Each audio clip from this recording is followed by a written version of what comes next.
नमस्कार, मैं राहुल कठेरिया। भारतीय राजनीति के धुरंधर नेता और भारतीय राजनीति के चाणक्य कहे जाने वाले एनसीपी के मुखिया श्री शरद पवार जी ने अपनी पार्टी के राष्ट्रीय अध्यक्ष के पद से इस्तीफा दे दिया है। अब आप सोच रहे होंगे कि उनके इस्तीफा देने से इतनी बड़ी बात क्या हो गई। तो मैं आपको बताऊं, शरद पवार जी ने एक तीर से दो निशाने साधे हैं। यानी कि शरद पवार, भले ही शरद पवार जी ने अपने पार्टी के राष्ट्रीय अध्यक्ष के पद से इस्तीफा दिया हो, लेकिन इनडायरेक्टली उन्होंने गृह मंत्री अमित शाह जी, प्रधानमंत्री मोदी जी की प्लानिंग को फेल कर दिया है।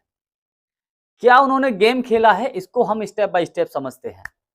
शरद पवार जी जो इस्तीफा दिया है उसका दूरगामी असर पड़ा है। कैसे असर पड़ा है? पिछले एक महीने से महाराष्ट्र की राजनीति में ये चर्चा थी कि शरद पवार जी के भतीजे और एनसीपी के बड़े नेता अजित पवार जी अंदर खाने भारतीय जनता पार्टी से मिल चुके हैं। इस बात की भनक सबको लग गई, तो शरद पवार जी को यह डर था कि पार्टी टूट सकती है। और गृह मंत्री अमित शाह जी और मोदी जी ने जो गेम खेला था, उद्धव ठाकरे जी की पार्टी शिवसेना के साथ उस पार्टी को दोफाड़ करके एकनाथ शिंदे को अपने साथ मिला लिया और भाजपा की सरकार बना ली। तो यही काम मोदी और अमित शाह जी करने जा रहे थे शरद पवार जी की पार्टी एनसीपी के साथ। लेकिन शरद पवार जी ने अपना दांव ऐसा चला कि भाजपा चारे खानों चित्त हो गई। शरद पवार जी ने भावनात्मक कार्ड खेल दिया।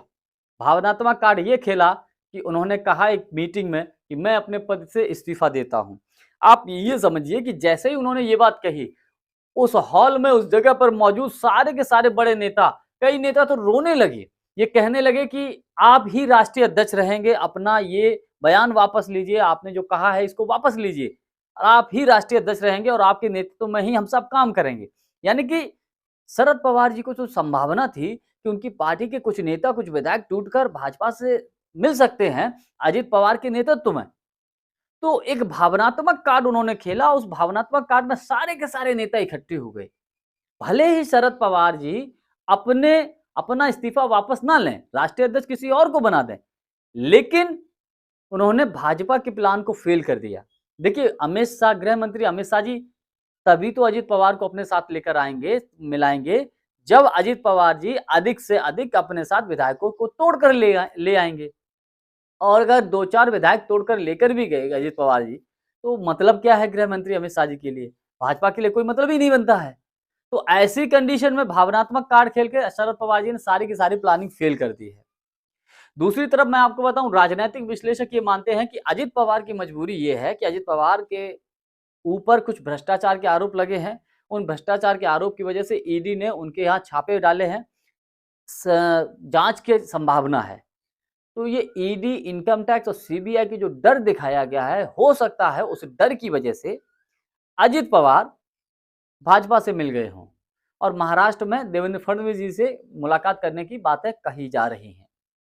महाविकास आघाड़ी की सरकार गिरने के बाद भारतीय जनता पार्टी पूरी कोशिश में लगी है किस प्रकार से भाजपा को कमजोर किया जाए महाराष्ट्र में। क्योंकि देखिए, महाराष्ट्र में लोकसभा की 48 सीटें आती हैं और अगर जिस प्रकार से महाविकास आघाड़ी का ये गठबंधन चलता रहा, कमजोर ना हुआ, तो आप यकीन मानिए कि 48 में दहाई का आंकड़ा भी छूना भाजपा के लिए महाराष्ट्र में बहुत मुश्किल होगा। ये मैं नहीं कह रहा हूं, कई राजनीतिक विश्लेषक इस बात को मान रहे हैं।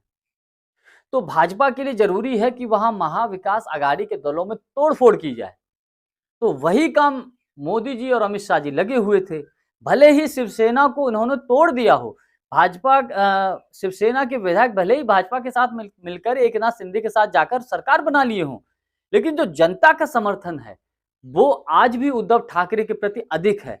पहले था, उससे और अधिक हो गया है। और जो लोग उद्धव ठाकरे के साथ खड़े नहीं थे, वो भी उद्धव ठाकरे के साथ वहां पर आ गए हैं। इस प्रकार की खबरें निकल कर आ रही हैं और इसका उदाहरण यह है कि महाराष्ट्र में जो भी रैली महाविकास आघाड़ी करती है, हजारों लाखों की संख्या में भीड़ उमड़ पड़ती है।